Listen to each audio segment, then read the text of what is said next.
Detik-detik kecelakaan beruntun di Alam Syahratu Prawira Negara Palembang, terdengar 3 kali dentuman. Kecelakaan beruntun di Jalan Alam Syahratu Prawira Negara, Palembang hingga mengakibatkan 3 kios roboh menyisakan rasa cemas yang dirasakan oleh Demas Ardiansyah karyawan warung pecel lele yang kiosnya ambruknya ditabrak tronton. Demas nyaris menjadi korban kecelakaan beruntun yang disebabkan oleh truk tronton B8705LX saat ia sedang menjaga warung pecel lele bersama seorang temannya yang bernama Anggi.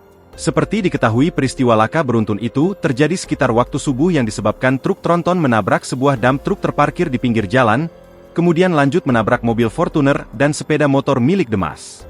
Pemuda tersebut mengalami luka kecil di wajah sebelah kanan dan selamat dari tabrakan setelah tangan ditarik oleh temannya. Saat ditemui di pos laka Musi 2, Demas menceritakan saat itu ia sedang memasak pesanan pelanggan. Ada 3 pelanggan yang sedang memesan makanan. Aku dengar suara dentuman 3 kali, Kak. Posisi waktu itu lagi masak pesanan punya pelanggan, ujar Demas, Rabu, 14 Mei 2025. Ketika masak, tiba-tiba dump truk berwarna kuning menghantam warung pecel lele dan membuatnya kaget. Dengan sigap temannya yang ikut berjaga warung pecel lele menarik langsung tangannya.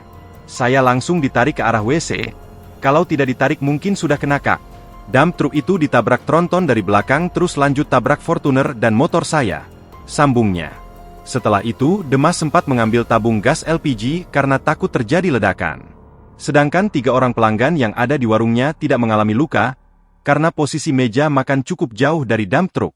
Sebelumnya, sebuah truk Fuso di Jalan Alam Syahratu Prawira Negara, Kecamatan Ilir Barat I Palembang menabrak 2 mobil dan truk yang sedang parkir di pinggir jalan pada Rabu, 14 Mei 2025. Tak hanya itu, kecelakaan itu pun mengakibatkan 3 kios rusak parah dan barang-barangnya berserakan. Pantauan di lokasi terlihat pemilik dan pekerja dari warung pecel lele mencari barang-barangnya yang tertimpa runtuhan bangunan. Kios yang dihantam yakni warung pecel lele, gudang ban, dan gudang es krim. Sedangkan truk tronton Nopol BE 8705LX yang jadi penyebab laka masih berada di lokasi kejadian. Download Tribun X sekarang. Menghadirkan lokal menjadi Indonesia.